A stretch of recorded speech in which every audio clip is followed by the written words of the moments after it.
Hello everybody, my name is Richard Vigorelli and this is Vigorelli Institute. Now, let's talk about something. I kind of want to keep this slash kind of quasi-recent entertainment thing going.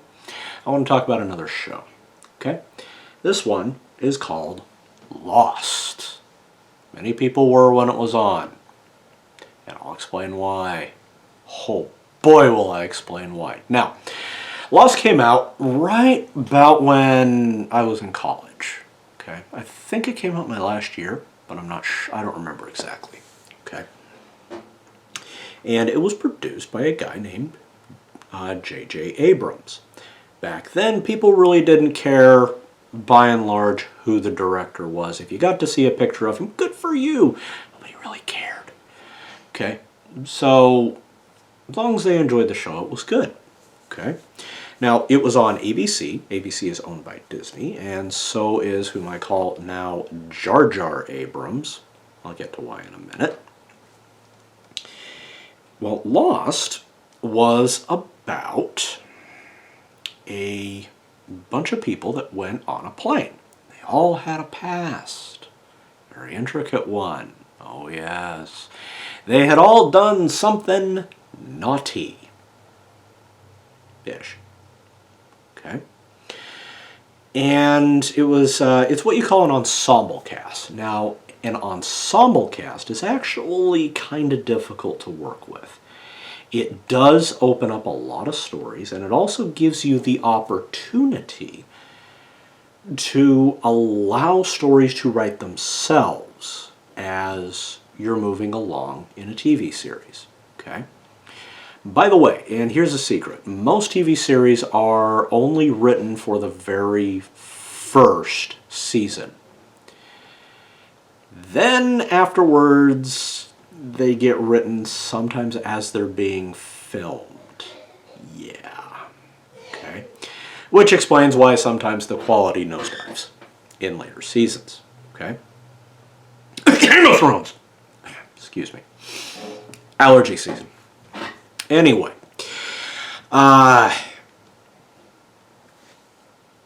so with Lost, it centers first on a doctor. The guy's a spinal surgeon, lives in LA. His name is John Shepard. Okay, and he's your typical surgeon, bit of a putz, really smart, compassionate, and kind of full of himself. I know, I described a doctor. Who knew? Anyway. Guess you could say she is the second main character. Her name was Kate, played by Evangeline Lilly back when she was fresh out of the night chat thing. Yeah, she. Back when I was in high school, there was this thing that you did. There was this number that you would call. I can't remember what it was called. Live links, maybe? Anyway. You could call like late on a Friday night and be just connected to people anywhere in the country, and you just sit and talk. Maybe even meet somebody. It was as dumb as you think. Anyway, not important. So she was done peddling that and got the job with Disney to do Lost. Okay, now she is the Wasp. More on that later. So, now in this, she gets introduced and she's on the plane with this guy, and this guy's leading her around by the elbow. She's got a coat over her hands, and her hands are like this out in front of her. Okay, that's because she's handcuffed. She is a prisoner being transported from Australia back to the U.S. because she ran there, apparently. Okay. By the way, the plane's in Sydney, Australia, and it's headed towards Los Angeles. Because of course it is. Anyway, everybody on there, again, they've done something. So she's a prisoner for reasons. The guy with her is an air marshal. And the doctor is an alcoholic. Dun, dun, done. By the way, they also have a con man there. His name is Sawyer. That's all we ever know him by, officially. We got another guy on there. He is a rock star and an addict of a dear friend of Mr. Brownstone, if you know what that is. Anyway. Then there's this big fat guy. His name's Hurley. And he is, well, he won the lottery with these lucky numbers that somehow have a meaning. And they follow him everywhere, and they're bad luck. Because being rich is bad. Okay. Anyway. I can poke holes in that all day, but another video. So, we got another girl. She's Australian, really pretty blonde. Her name is Claire, and she's preggers and not married. Yes, this was back before Disney hated children. So, lots of other stuff going on. Okay, so they're cruising along. They get out over the Pacific. All of a sudden, the plane starts having trouble. Gets a little bump. A lot more of a bump than all of a sudden, crash. Okay, and it crashes right off the shore of this uncharted island out in the middle of the Pacific. They're probably somewhere like Micronesia, which good luck finding that one. Good Lord. Apparently, they're not on any, flight paths. The plane was knocked off course. Sweetie, if the plane had been knocked off course, you would know. Also, the plane would have called in its last bit, and it wouldn't have drifted, okay? Just the way that works. Now, yes, planes do go down and we lose them. Malaysia, whatever flight number that was, anybody, okay? Well, they are on this island and they fight off a polar bear.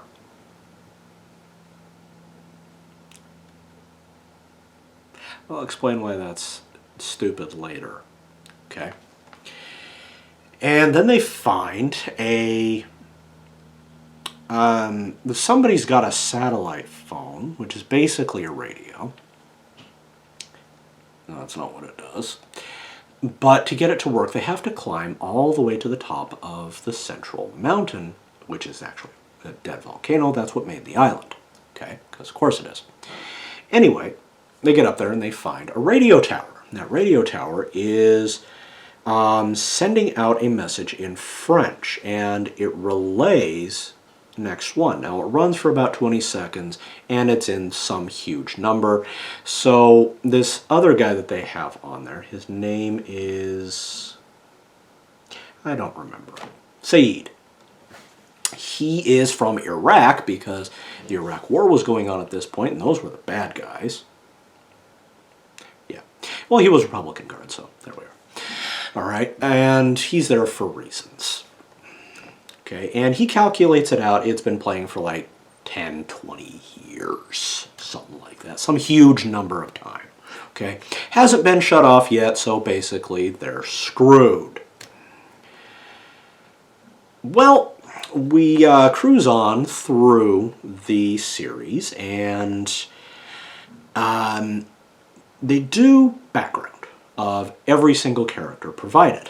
How they got to the plane, what their life was like. Okay, well, it turns out that Jack, the surgeon, became an alcoholic because he was a surgeon with his dad, and his dad was a jerk, and he was mean to him. Yeah. Anyway, his dad drank himself into an early grave, also had an illegitimate child somewhere in Australia, and he had gone down there to basically make amends with his illegitimate child, and then he died somehow, so Jack had to go to Australia and pick up the body. That's why he was down there. Well, when they find his dad's casket, the body's gone. Weird. Okay. And we also have another character. His name is John. The guy's crippled. He's an old dude. And the whole reason he went to Australia was because he wanted to go on a walkabout with knives in the middle of the outback with a wheelchair and a guide. Because that's a thing. Yeah. Anyway, this guy's got a big old chip on his shoulder. Now, we come to find out he lost the use of his legs because his dad was a con man and also kind of a psychopath and pushed him out of the window. This is what's in the show. Okay. Now, his dad is also the same guy. He used to call himself Sawyer because he was a huge fan of Tom Sawyer Huckleberry Finn by Mark Twain.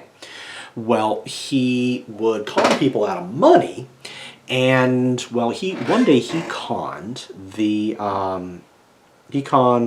a family whose boy would grow up to be Sawyer on the plane.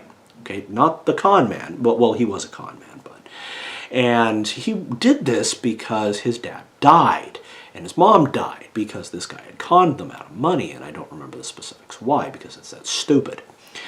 Anyway, he tracks him down and tries to kill him, but fails. And stuff happens. It's convoluted. Anyway, there's a couple there. They're the Kwans, and they are Korean, and apparently the wife is a Korean mafia princess, and her husband is just a simple door guy. They got together because she loved him. Yeah, because that would happen. So, her dad is chasing them all over because money, and they don't know what to do. So they went to Australia to hide, and they can't hide, so they're going to the U.S. because that's easier. Yeah. Okay. The whole thing's freaking convoluted. Okay. Now we come to find out that Claire is actually Jack's half-sister. And the baby is just some dude's. I'm not making this up. Okay. Well, the whole reason that Kate was in handcuffs is because her mom had started dating this guy who was like abusing her and attacking Kate and all of this, so she blew him up. And then ran. Okay, self-defense is a thing. You call the cops and say, hey, this guy's beating up my mom, I need this fixed. And it's taken care of. Okay? Even if she doesn't want to prosecute him, you can. Because you have a vested interest. Okay? So Disney, please learn how laws work. Thank you. Now,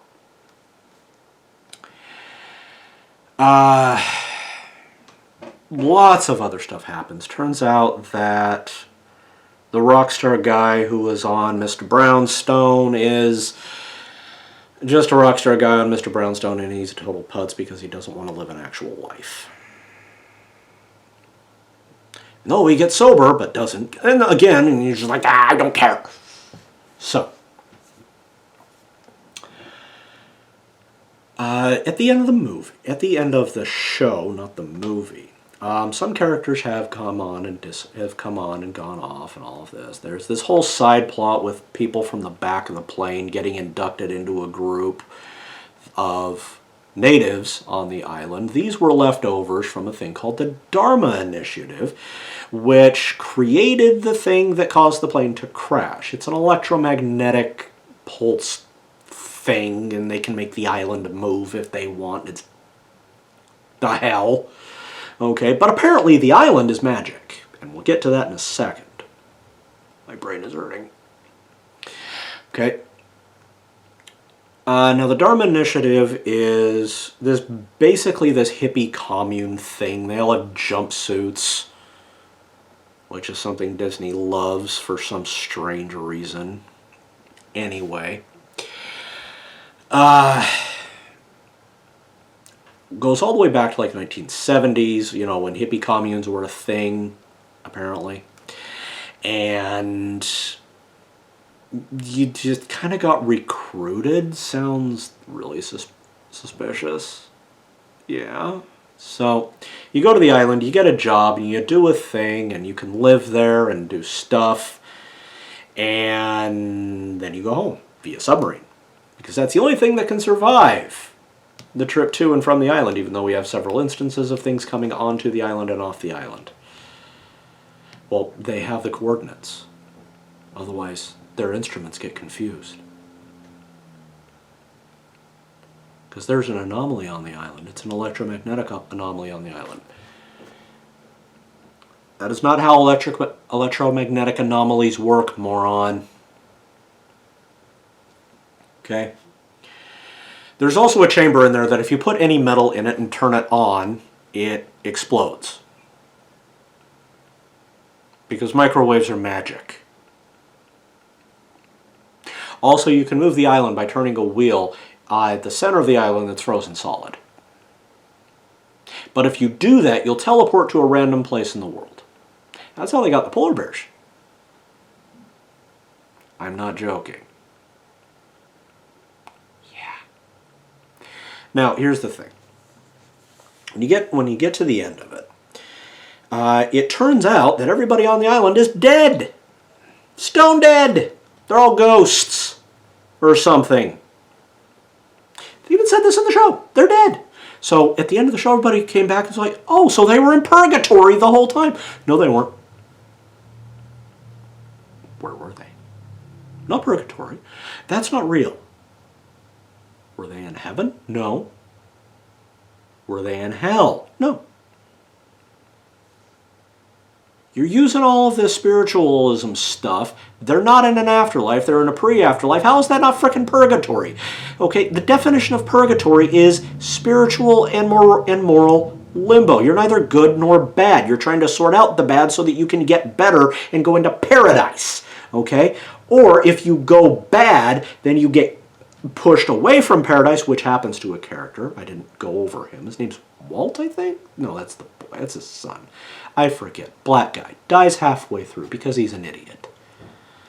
Because Disney is run by idiots. Anyway. You do bad things, you get stuck to the island longer. But you do good things, and you get stuck to the island. To help people not get stuck to the island by doing good things.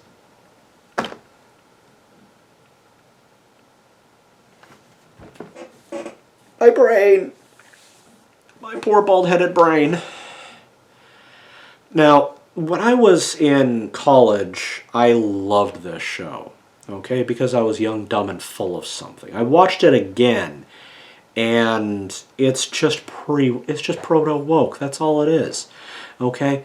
It was written by people that don't understand how religions and spirituality and meditation and honor and other things that make society function fricking work. But I did figure out who died and how and why and when. Okay?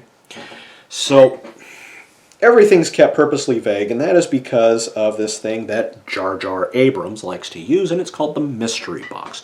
See, what you do is you are presented with a scenario with people. And in that scenario, there's a few variables that are not provided to the audience. Okay? That the characters may or may not know, but the writer probably, possibly, kind of, sort of knows. Well, then that goes into the mystery box. Okay? And as the story tells, you answer a question in that mystery box. But that answer causes 3 some odd more questions. So you have to answer those, and then it just spirals out from there, and the stories write themselves. Yeah, that's called stringing me along. I had a girlfriend that did that. She's not my girlfriend anymore. Guess why? Okay, see, mystery box writing is fantastic-ish if you are doing a mystery, but you have to know what is at the end, okay? You can't just keep diverting people over there because you haven't written the ending yet, okay? And the ending has to make sense within universe, and it all has to make clear sense if you look back at the beginning and are able to trace it out. Which technically with Lost you can, except for the implications of the end don't make sense. That's why the show is stupid. Also, Jar Jar Abrams wrote it, and he's an idiot. That's just me. I don't particularly like him. And his brand of writing, and the company he works for. So, there we are. Well, I might do another video on how the people died. I figured that out a while back. Okay. I may need to rebrief, though. So, now you can watch Lost for free. I believe it's on Freevee, which is kind of the free version of Amazon Prime, or it's on Netflix. I forget. Okay, but you can watch it. Feel free to draw your own conclusions. I mean, if you're really into spiritual mumbo-jumbo stuff and you're not much of a scholar, oh yeah, it's a fantastic show. I became a little bit better of a scholar in so many holes. So very many holes. I also got better at writing and plot holes you can drive a Mack truck through. Wow. So there we are. Alright. I think I've earned a bit of something on the amber side of the shelf, so I'm going to go do that. If you're new to the channel, do the YouTube stuff. And if you would like to support me, feel free to visit my website at vimandvigorelli.com, also vigintmed.com. You can get in touch with me there. I have merchandise available like this, and come here, coffee cup, like this, to name a few. I also have some books, which I have shown you before on my channel. Those are fulfilled through Amazon, and the merchandise is fulfilled through Printful. Take care, guys. I'll see you later.